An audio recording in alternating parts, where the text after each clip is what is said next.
Hello everyone. So there's a really important reason and several reasons to learn how to add a countdown timer to your Shopify.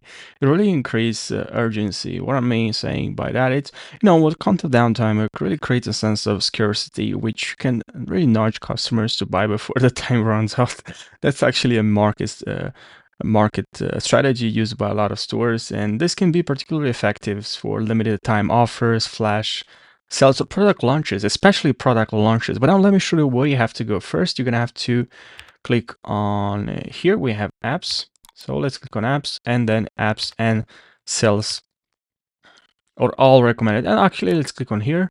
And then here, let's click on Shopify App Store. And then here, we're just gonna have to write we're gonna have to write like in here in the search bar, we're gonna have to write counter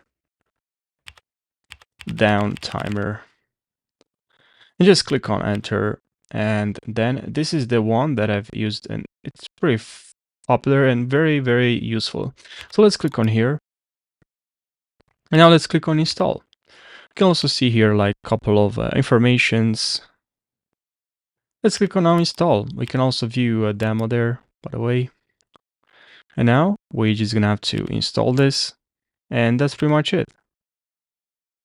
So yeah, that's what you had to do, just to head over to apps, because there you can find a lot of apps useful. And here in this case, we can find this counter down what we were looking for. So now we can create a new timer and just select this timer or whatever timer you want. But that's basically where you have to go. I hope you found this helpful. Thanks for watching and take care.